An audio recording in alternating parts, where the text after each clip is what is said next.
Taste the Daily. Chennai ஆதம்பாக்கத்தில் போலி சமூக வலைதள கணக்கில் பெண்ணின் புகைப்படத்தை ஆபாசமாக பதிவிட்ட இளைஞர் பிடிபட்டார். தருமபுரி மாவட்டத்தைச் சேர்ந்த கணபதி என்பவரை சமூக வலைதளம் மூலம் காதலித்து வந்த பெண் அவரது நடவடிக்கை சரியில்லாததால் விலகியுள்ளார். இதனால் அந்த பெண்ணின் பெயரில் இன்ஸ்டாகிராமில் போலி கணக்கு தொடங்கி அவரது புகைப்படங்களை ஆபாசமாக சித்தரித்து பதிவிட்டது குறித்து பாதிக்கப்பட்ட பெண் புகார் அளித்தார். தொடர்ந்து கணபதி பிடிப்பட்ட நிலையில் ஸ்டாலின் ஆட்சியில் பெண்கள் மீதான வன்கொடுமைகள் அதிகரித்து விட்டதாக மக்கள் குற்றம் சாட்டுகின்றனர்.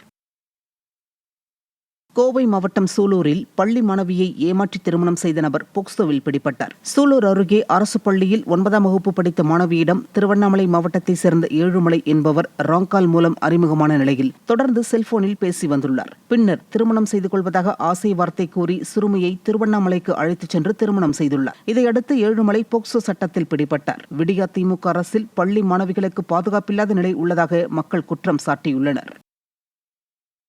தூத்துக்குடியில் 15 வயது சிறுமிக்கு பாலியல் தொல்லை அளித்த வழக்கில் காவலர் பிடிபட்டார். பூவரசூரைச் சேர்ந்த மிகாவில் என்பவர் 15 வயது சிறுமிக்கு பாலியல் தொல்லை அளித்த வழக்கில் பிடிபட்ட மிகாவில் தற்போது பாளையங்கோட்டை மத்திய சிறையில் உள்ளார். ஏற்கனவே இவர் மீது விதவை பெண்ணை திருமணம் செய்து கொள்வதாக கூறி ஏமாற்றி கர்ப்பமாக்கிய வழக்கும் நீதிமன்றத்தில் நடந்து வருகிறது. விடியா திமுக ஆட்சியில் மக்களை பாதுகாக்க வேண்டிய காவலர்களாலே மக்களுக்கு பாதுகாப்பற்ற சூழல் உள்ளதாக குற்றம் சாட்டப்படுகிறது. வேலூர் தோட்டப்பாளையம் பகுதி அருகே திருமணம் செய்து கொள்வதாக ஏமாற்றி பள்ளி மாணவியை கர்ப்பமாக்கிய இளைஞர் போக்சோவில் பிடிபட்டார். அருகந்தபூண்டியைச் சேர்ந்த கூலி தொழிலாளி செந்தமிழ் வேலூரைச் சேர்ந்த 16 வயதான +1 பள்ளி மாணவியுடன் பழகி வந்துள்ளார். திருமணம் செய்து கொள்வதாக ஆசை வார்த்தை கூறி பாலியல் வன்கொடுமை செய்ததால் மாணவி கர்ப்பமடைந்தார். இதையடுத்து செந்தமிழ் மீது போக்சோ சட்டம் பாய்ந்தது.